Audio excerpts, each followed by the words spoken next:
Bom dia a todos. Em nome, então, da nossa secretária Leila, secretária de Finanças, do nosso prefeito Lindolfo. Na condição de contador da prefeitura, fui designado para estar fazendo essa audiência pública, muito bem explicada pelo presidente da comissão, o vereador André Royer. Também quero aproveitar e dar as boas-vindas aos novos vereadores que estão participando pela primeira vez dessa audiência. Acredito que, de repente, pode ser uma coisa meio inédita para vocês, algumas informações que vai ser repassada aqui, mas a gente está disponível na audiência e tanto quanto depois, durante todo o tempo que precisar, está explicando, elucidando alguma dúvida que vocês tiverem, entendeu?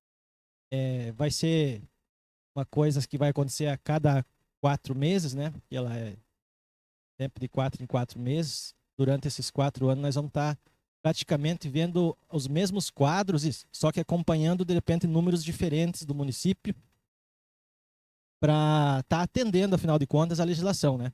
Hoje nós estamos aqui, conforme também está os outros 5.571 municípios do Brasil. Também todas as casas legislativas do estado estão, até o dia de hoje, é o último dia para estar recebendo essa audiência pública. Então não é só Itaipulândia, não é só o Paraná, é o Brasil inteiro, porque quem determina essa audiência é a legislação federal, a Lei Complementar 101, a famosa Lei de Responsabilidade Fiscal. O André já colocou a finalidade dela aí, que é apresentar as metas fiscais. O nome dela é relativo às metas fiscais do terceiro quadrimestre de 2024. Então, nós estaremos vendo aqui, são números que aconteceram no terceiro quadrimestre. Setembro, outubro, novembro e dezembro de 2024. Logo, como se encerrou o ano passado. E o termo metas fiscais, ele direciona a algo relativo a fiscal mesmo. Quando se fala em termos fiscal, é o que a lei fala e o que foi cumprido ou não foi cumprido. Nós não estamos aqui falando sobre gestão, qualidade, efetividade de mandato, nada disso. Isso pode ser debatido em audiências paralelas, como audiência do orçamento, ou até mesmo com os vereadores. Então, o que a gente vai estar demonstrando aqui são metas fiscais. O que o município propôs para a Câmara aprovou, e depois nós voltamos hoje aqui dizendo se o que foi prometido foi cumprido em termos de metas. Eu falei que iria gastar tanto com saúde, agora vamos ver se eu gastei ou não gastei. Está cumprindo os índices que a legislação federal fala. Então, basicamente, esse é o intuito da audiência.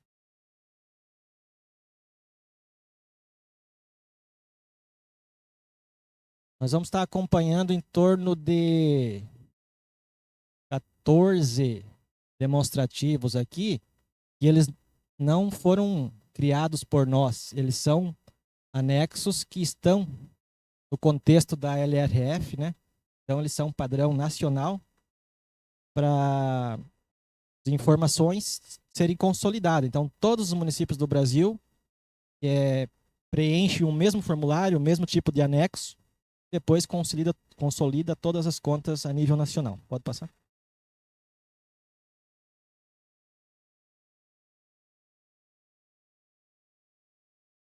O primeiro demonstrativo, ele chama-se Anexo de Metas Fiscais, Despesa com Pessoal, porém é o único demonstrativo que tem dados da Câmara Municipal. A gente sempre acaba falando as mesmas coisas aqui, mas para quem é a primeira vez, é o único demonstrativo que nós demonstramos em relação à Câmara. Por quê? Porque a Câmara é submetida à apreciação das contas delas diretamente ao Tribunal de Contas. Já o município é ao Tribunal e à Câmara. Então, a lei pede para que, pelo menos esse dado de pessoal, nós demonstramos nesse dia, que é o dado da Câmara. A Câmara gastou, de janeiro a dezembro, 2.298.000 com o pessoal. Totalmente pessoal ativo, seja o efetivo, o comissionado. Não tem nenhum pensionista e nenhum inativo. também não tem terceirização de pessoal na Câmara, então foi totalmente com pessoal ativo. Comparado à receita corrente líquida que o município teve nesses últimos 12 meses, que é janeiro a dezembro, que foi de 206 milhões, a Câmara gastou o percentual de 1,11 com folha de pagamento. Então, assim, a legislação fala que ela poderia gastar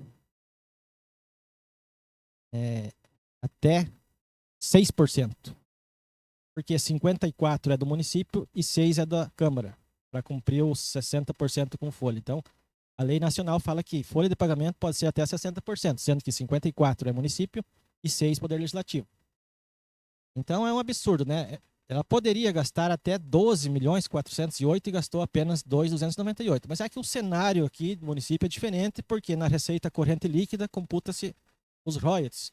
Mas na hora de gastar com folha, não pode gastar com royalties. Então, por isso que fica bem aquém dos limites até prudenciais que a legislação estipula, né? Então, seria um índice cumprido, bem na sua legalidade, o índice de 1,11%. Pode passar para o próximo.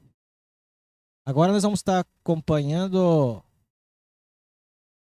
números especificamente do executivo. O primeiro quadro vai mostrar as receitas. Qual era a meta de arrecadação e o que se arrecadou naquele quadrimestre, que é de setembro a dezembro, e por final, até dezembro, quanto que arrecadou. Então vocês podem ver ali, vamos fazer um resumo geral, aquele quadro, segunda coluna lá, que era a receita corrente, era esperada arrecadar 196.756.000. Naquele quadrimestre, que é ali, ó, realizada no período, arrecadou 79 milhões. Até 31 de dezembro, arrecadou 226.363.000.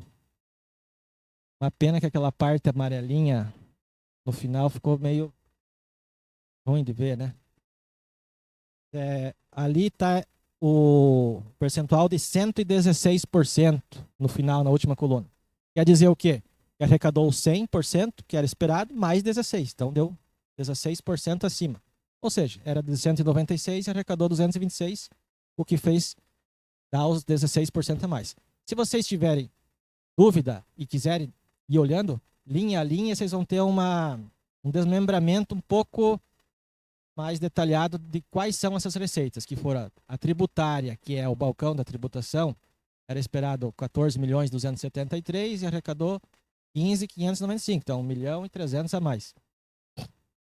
Contribuições, que é basicamente a contribuição de iluminação pública, 184.000, arrecadou 360.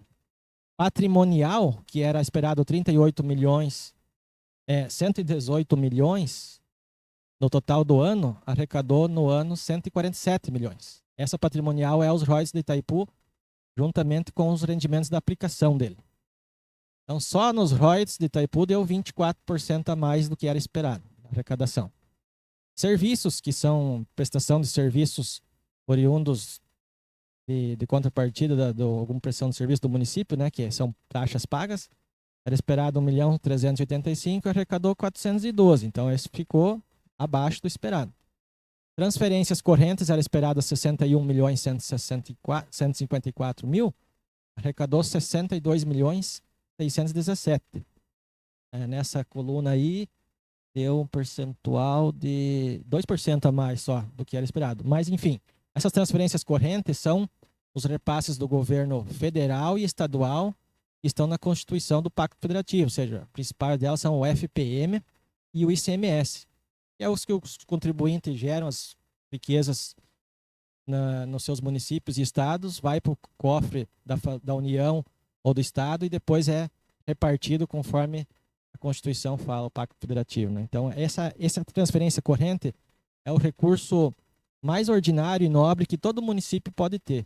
Nós temos uma situação aqui que nós temos os royalties de Itaipu, que muitos municípios não têm. Então, eles vivem, a vida deles é através das transferências correntes e da receita tributária.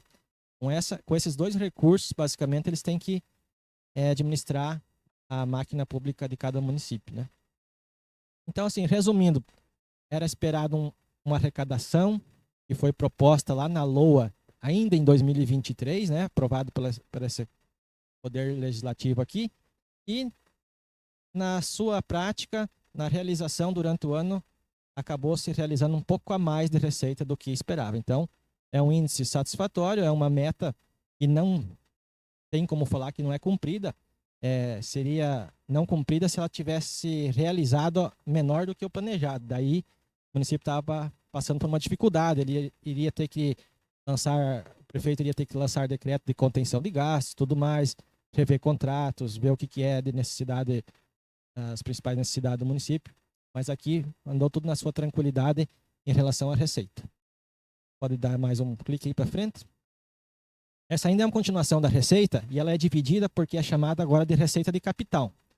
Receita de capital, ela tem essa distinção porque não abrange aquelas receitas cotidianas do município, que são chamadas de corrente que a gente viu ali atrás. Essas de capital são diferenciadas porque basicamente elas já eram dinheiro que era nosso, foram para fora e só estão voltando. Por exemplo, vamos pegar a linha alienação de bens. Vou pegar a primeira linha lá, operações de crédito. Seria empréstimos que o município tivesse feito com o governo ou com algum banco internacional, ou até um banco nacional mesmo, e acabou que não fez nada, né? Tá tudo zerado. Alienação de bens é quando o município se desfaz de algum bem, seja através de leilão, seja através de indenização de seguro.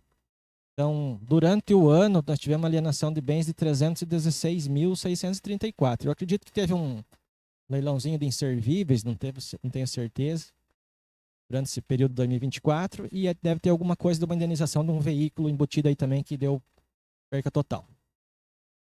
Amortização de empréstimos, então, é bem que eu falei. Nós prevíamos arrecadar 1.644.000 e durante o ano arrecadamos 1.942.000. Basicamente, dinheiro do fundo da habitação. Esse dinheiro foi emprestado aos mutuários, né? Aquele empréstimo que tem da habitação, e eles estão retornando para o cofre público. Temos uma baixa taxa de inadimplência nesse caso aí. Então, aí é a prova que demonstra que o fundo está girando e está funcionando. Somente nos últimos 4 meses entrou 635 e no total do ano 1.942.000. Se eu não me falha a memória, em 2023 para 24 foram 7 milhões que foram injetados. Então já voltou praticamente 2. Transferências de capital é quando o município recebe uma emenda, um convênio que é para se adquirir um capital, um bem durável, um patrimônio. Uma van, por exemplo, ou uma obra, um veículo, ou uma máquina. Então, nesse período, entrou, de 2024, 1.611.673, que são dinheiro de tanto deputado de esfera estadual, quanto alguma emenda individual ou de bancada do governo federal.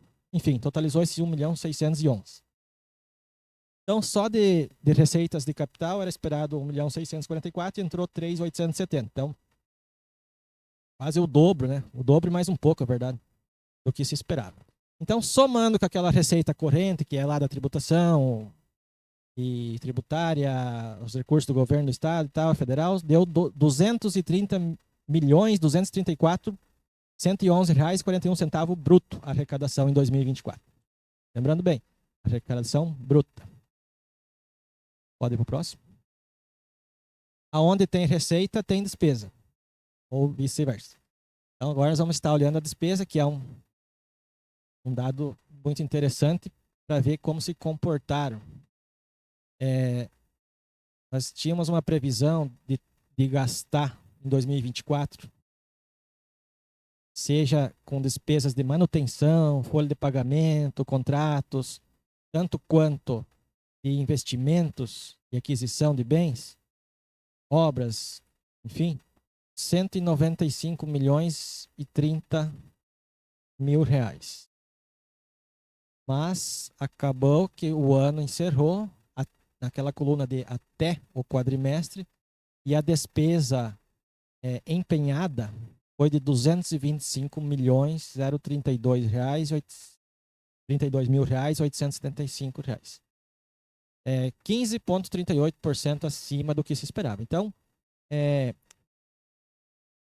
Teve alguma meta aqui que não foi cumprida? Não, porque se for fazer o balanço, nós tivemos arrecadação maior e é natural que no último ano de mandato se faça algumas contratações, mesmo que aqui nesse caso tem muitas obras que foram licitadas ainda ano passado e ficaram para começar ou continuar a execução em 2025 e até 2026.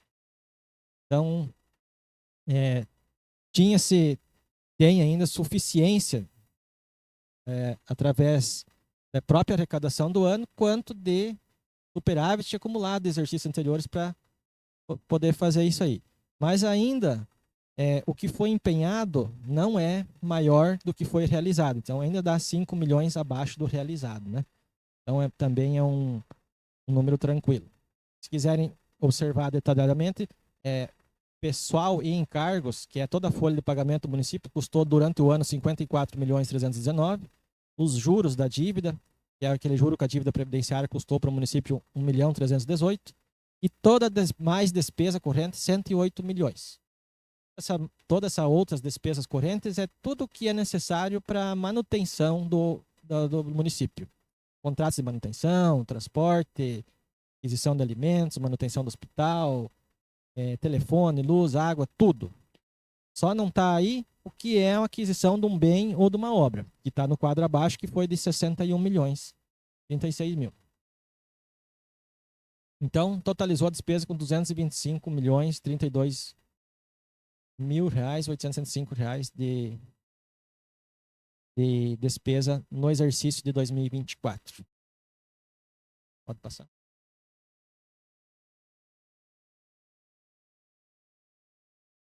Vamos fazer um acompanhamento de como foi a receita mês a mês do ano passado. Então, temos a receita bruta e temos a receita líquida, que é com deduções. Deduções é como se fosse dar um exemplo de uma folha salarial de pagamento de um trabalhador, né? Tem o valor bruto, tem os seus descontos que já não fazem parte do seu recurso, né? Eles têm que ser destinados para outros postos e encargos, contribuições. Então, tem umas retenções que são feitas na nossa receita do município também. Então, nesse momento, nós vamos estar falando de receita corrente líquida, que é o número que se usa de base para a arrecadação líquida mesmo.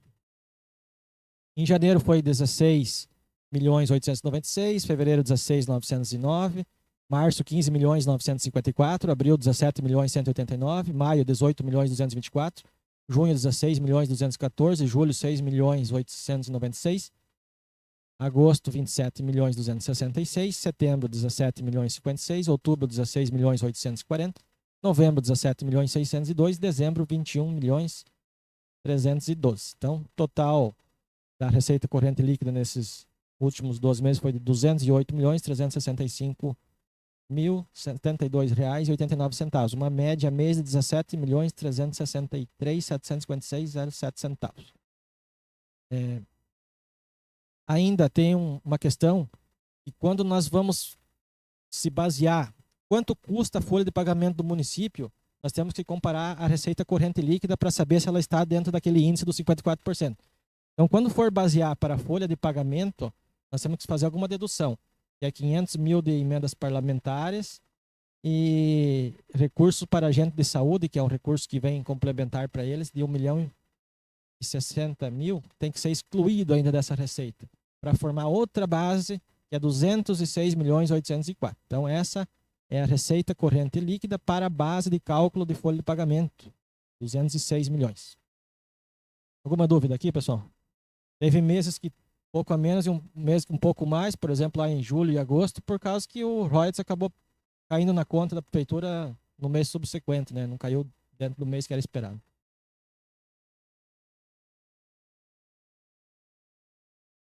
Próximo demonstrativo é chamado resultado primário. Ele é pouco comum no meio, mas ele é utilizado muito nos dados do governo federal para ter resultado primário, que é um confronto direto das receitas versus as despesas naquele período, para ver quanto que sobrou. Se o resultado primário, por exemplo, paguei 10, vendi por 15. Então, meu lucro bruto foi de 5. Mais ou menos essa que é a intenção do relatório aí. Então, nós tivemos uma receita primária total de 210 milhões. Ele é um número de... Isaac, você falou que a receita bruta foi 230 e a líquida foi 208 e a para o pessoal 206. E agora você vem falar que a receita primária é 210. Então, elas têm cálculos diferentes. E assim, sendo que vocês tiverem alguma dúvida, pode me pedir que eu passo tudo depois. Mas é que receita primária é um tratamento diferenciado ainda das outras, porque ele elimina da arrecadação do município, por exemplo, as aplicações financeiras, que aquele quadro amarelinho, 17.998.000. Porque entende-se que rendimento de aplicação financeira não faz parte da nossa arrecadação ordinária, que ela tem todo mês. Ele está tendo esse rendimento porque nós estamos com bastante dinheiro no banco. Então, e até um dado sempre interessante, 18 milhões de rendimento de aplicação financeira no ano nós tivemos. Isso são 1,5 milhão por mês, né? Limpo de rendimento bancário lá de aplicação. Então, deduzindo isso aí, a receita primária ficou em 210 milhões. Pode passar? Contrapartida, a despesa primária ficou em 195 milhões. Sobrou, então, um resultado primário no ano fechado de 2024. Tecnicamente, nesse ano, sobrou 14.404. Receita realizada versus despesa executada. Pode passar? Próximo demonstrativo, chamado de resultado nominal. Ele também pouco usual e um pouco confuso para quem não trabalha com isso todo dia, mas a nossa ideia aqui é ter uma demonstração popular e tentar levar a todos um entendimento, pelo menos, e assim, no âmbito geral, né? Dívida, ele demonstra qual é a nossa dívida comparado qual é o nosso ativo. Como se fosse pegar na nossa vida pessoal, de um lado colocar tudo que a gente tem, pago, dinheiro em banco, tenho um carro, uma casa, do outro lado, o que eu devo. E fazer esse comparativo para ver qual que é a minha dívida ou qual que é meu ativo que sobrou. Se eu fosse diluir minha vida hoje, quanto sobraria? Aqui ele tem um diferencial que no final, entre parênteses, quer dizer, é negativo, né? Ele quer demonstrar que quanto mais negativo, é melhor para o ente, porque é menos dívida que ele tem. Então, que é o caso do Taipulândia, né? Vamos em tela aqui e ver lá que dia 31/12/2024, nós tínhamos uma dívida consolidada. Lembrando que aqui, dívida consolidada não é o que eu estou devendo para a mercearia ou para a empresa do ônibus ou para o posto de combustível. Não, isso não é dívida. Isso faz parte da execução orçamentária que já tem suficiência garantida. Dívida é aquilo que precisou ser autorizado por lei especificamente para ser contraído. Então, e ela é além de um ano. Ela passa de um ano. Então, a nossa dívida é de 6.073.000 porque ela é baixa, porque nós só temos uma dívida com a Previdência ainda, que é um saldo residual, e uns precatórios que foi registrado ano passado, que vão ser pagos esse ano. Então, a dívida do município consolidada é 6.073.000. Comparado com os nossos ativos, que dão 216.588.000. Então, o nosso ativo é muito, muito maior do que a nossa dívida. Então, isso é excelente. Esse ativo se compõe da seguinte forma. Nós temos 188 milhões em banco, mais 30 milhões de haveres financeiros que são registrados na tributação, descontam restos a pagar e alguns compromissos de 2.240.000. Então, ficou com saldo positivo, ou seja, uma dívida negativa de 210.515.000 1.251,93 até aquele período. No quadrimestre passado, a situação era um pouco melhor ainda. Vocês podem ver ali na coluna anterior, 216. Então, em relação ao quadrimestre passado, nós perdemos 6 milhões e 16 mil de liquidez de ativos versus despesas. Por quê? Porque foi gasto mais naquele quadrimestre, e é natural, como a gente já falou ali, um final de mandato, então tinham bastante contratos, mas assim, ainda continua com um resultado nominal que é dívida negativada em 210 milhões, sim. Duvido até achar algum município no Brasil que esteja com uma situação dessa aí. Próximo. Falando em dívida, então vamos elencar quais são elas. Como eu falei, são duas dívidas que o município tem registrado, que são de grande prazo e que foram autorizadas pelo Legislativo. Precatórios inscritos em 2024 para pagar em 2025. Ele está escrito errado. Então, ficou no montante de R$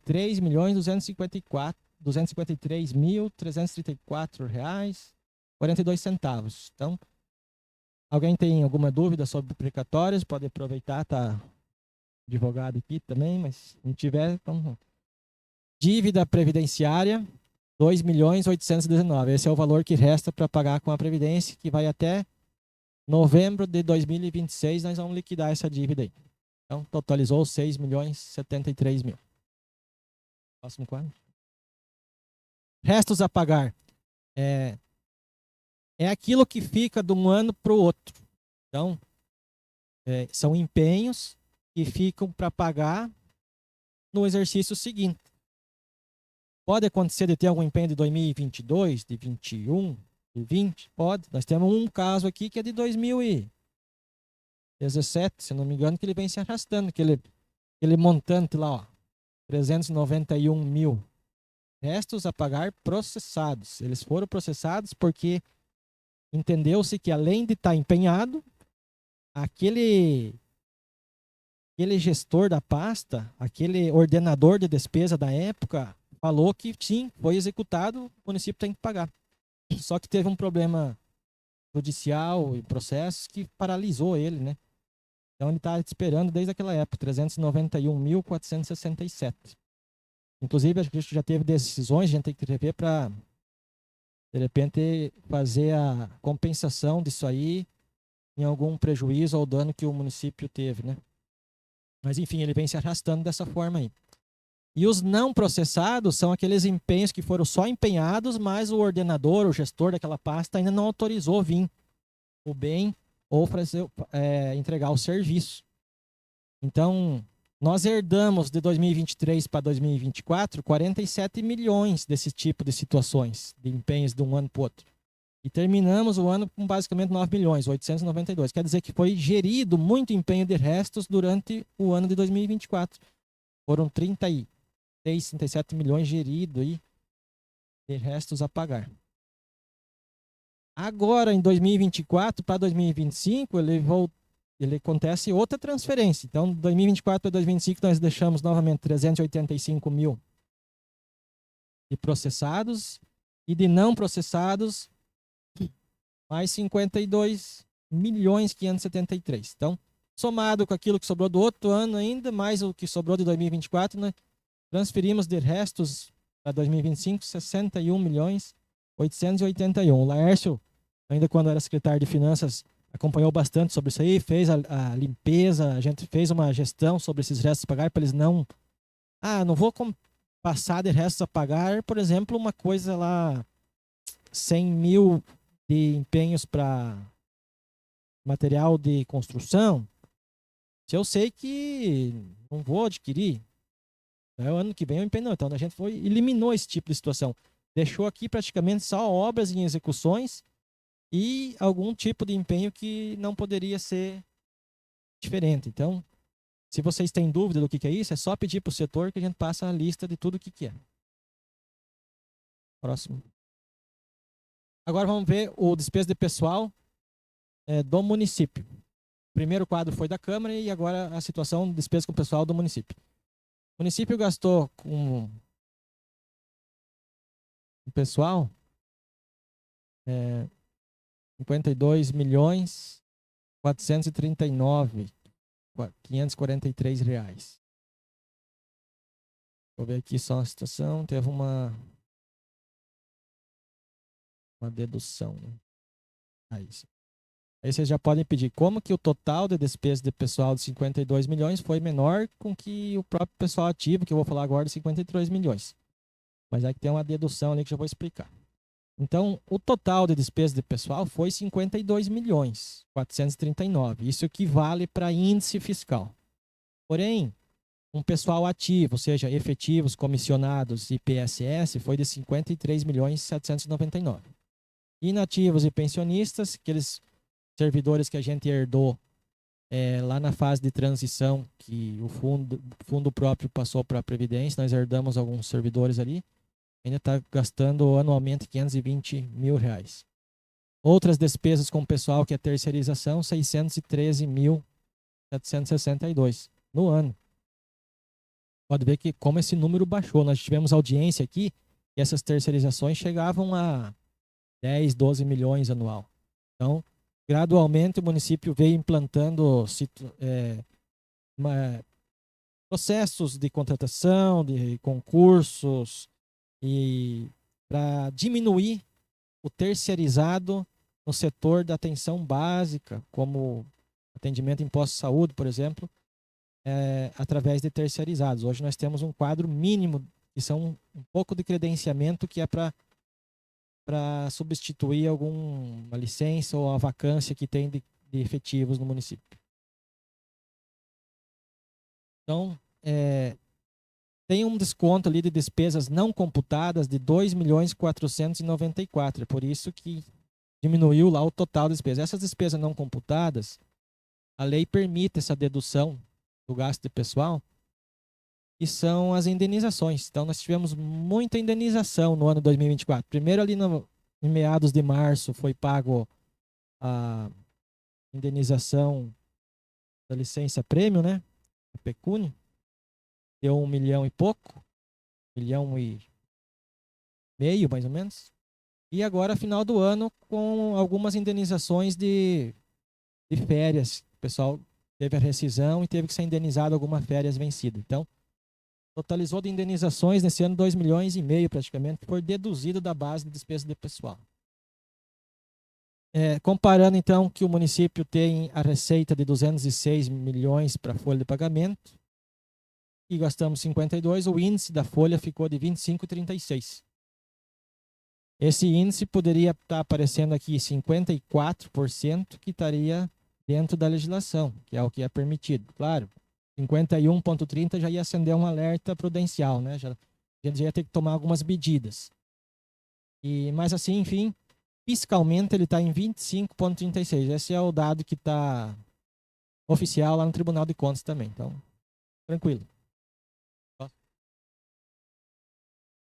Penúltimo, gente. Penúltimo vai falar sobre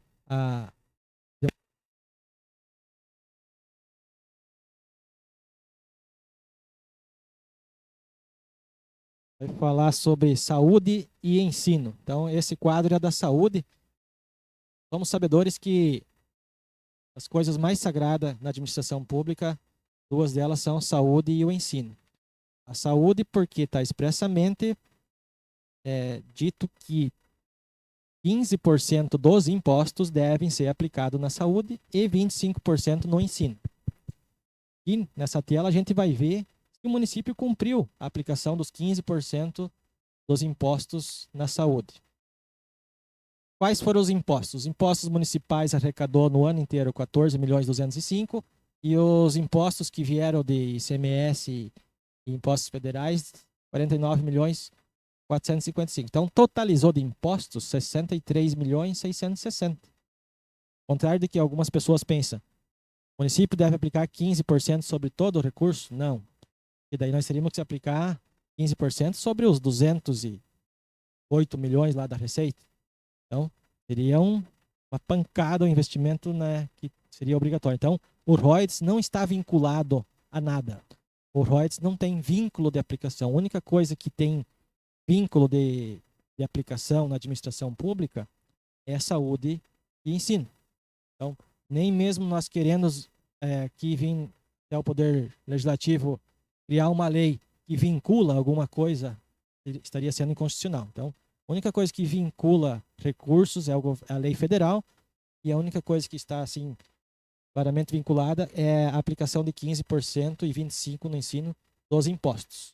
Então, os impostos foram 63, faz a regrinha de 15%, a obrigação do município seria aplicar 9.549.000 na saúde. Entendeu? Mas, da metade para baixo, vamos ver quanto que aplicou. Aplicou em pessoal, outras despesas correntes e investimentos. Então, nós aplicamos até o terceiro quadrimestre na saúde 32.882.000. Então, aonde a lei diz que teria que aplicar 9.549, aplicamos 32.882. Então, como assim? É porque nós somos sabedores que na saúde de Itaipulândia aplica-se, além dos impostos, aplica muito royalties. Então, faz com que o investimento na saúde, o gasto na saúde seja muito alto, né?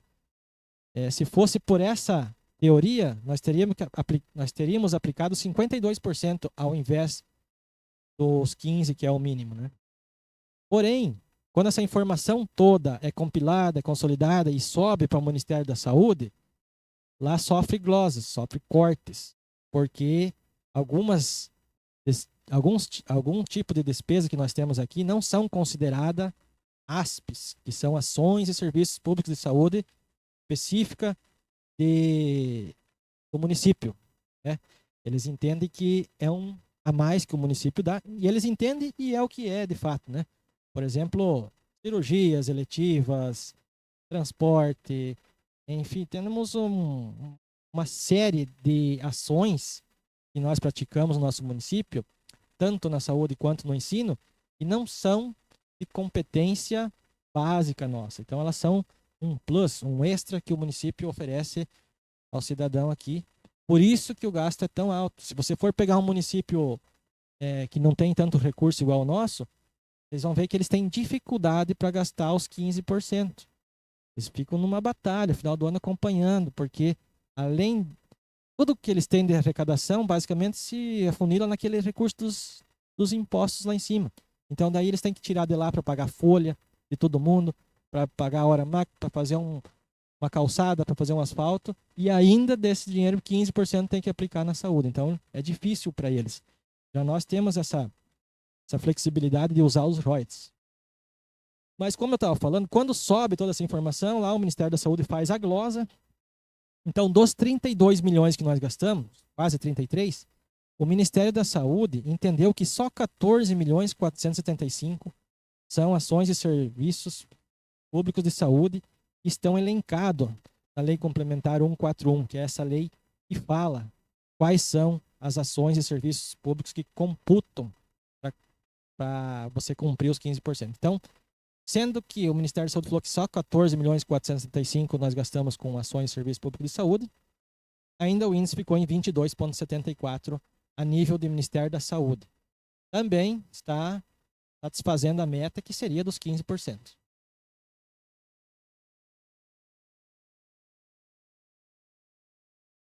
Por exemplo, toda a manutenção do nosso hospital é glosada.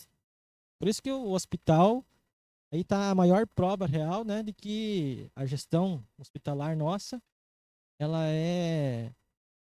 não, se fosse fechar o hospital, vejo que poderia ter nenhuma sanção. Legal, porque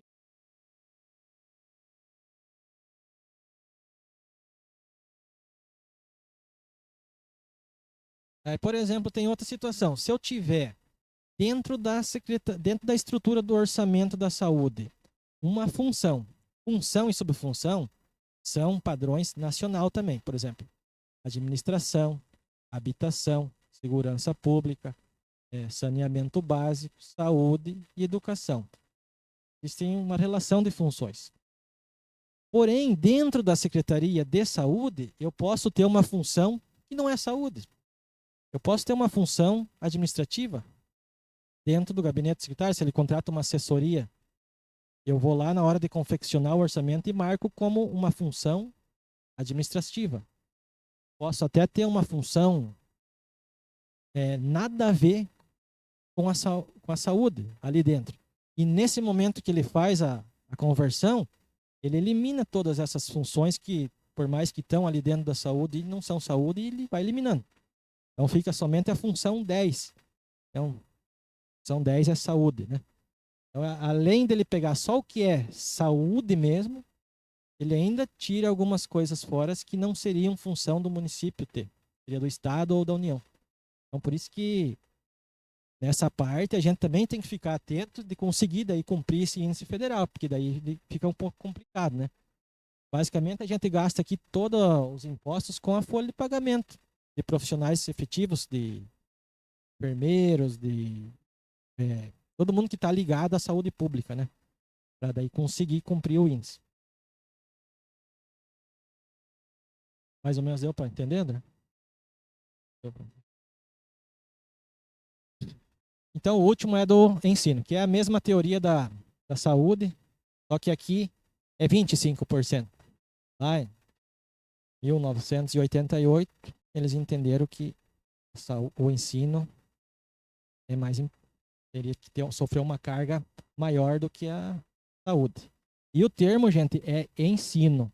Não se confunde com educação. A educação é um termo usual que abrange, é utilizado assim por nome de secretaria e coisa.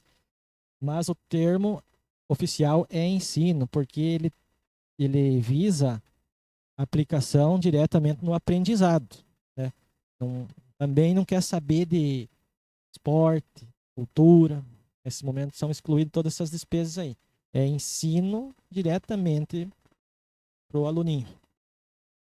Ele pegou toda a receita de tributos, de impostos, que deu 66 milhões.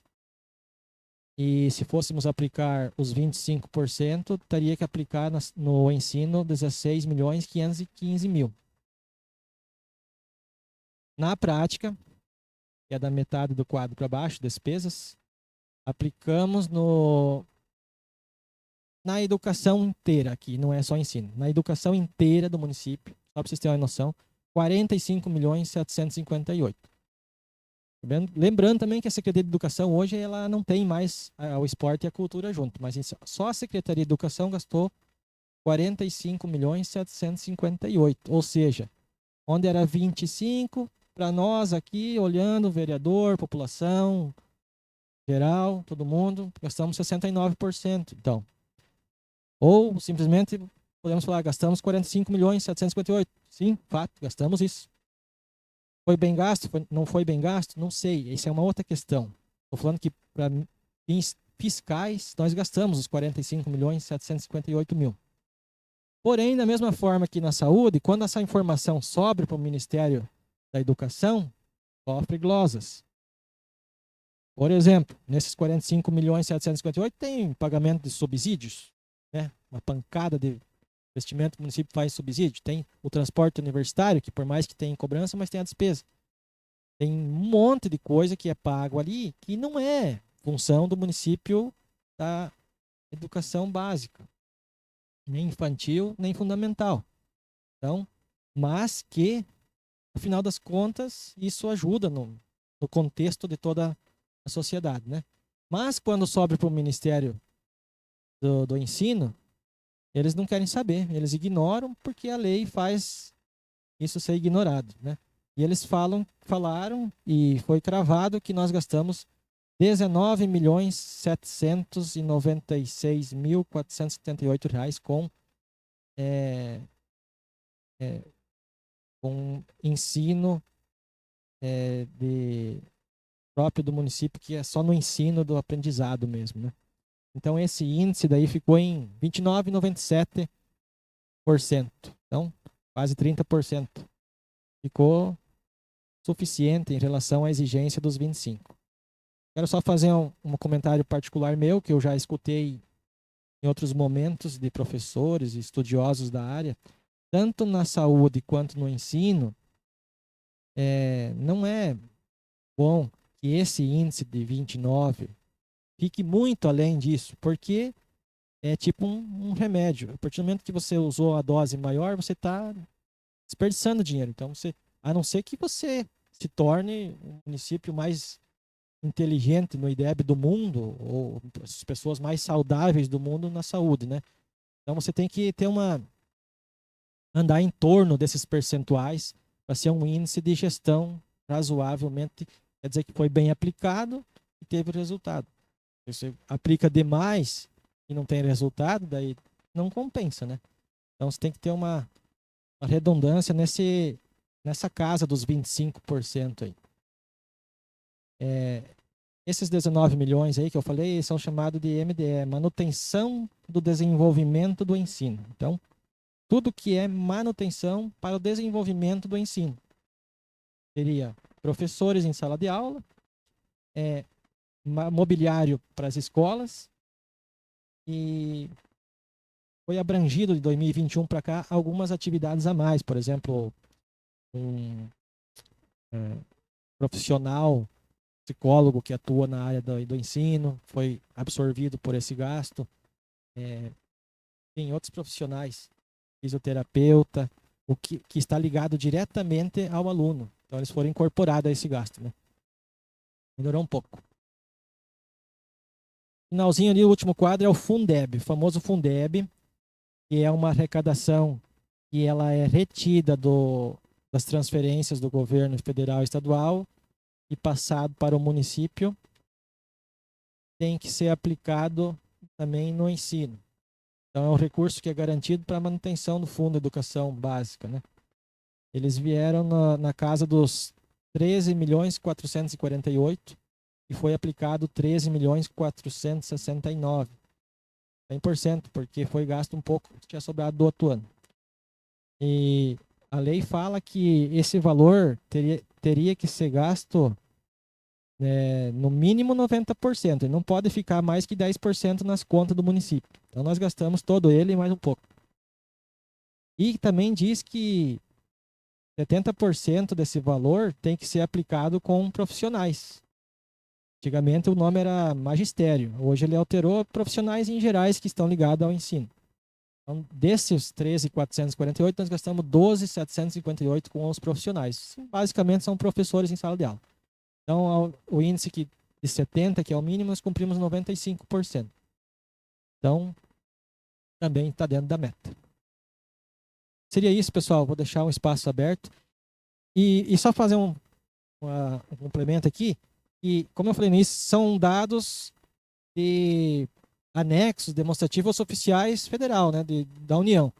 Porém, como a audiência é pública e ela tende a ser esclarecido outros assuntos, se vocês quiserem sugerir aos vereadores que querem para as próximas audiências que seja complementado algo, por exemplo, quero que vocês demonstrem a parte da habitação. Quanto foi liberado, quanto for, então a gente vai entrar em contato com esses departamentos e vai estar incorporando nessa audiência, que é possível, né?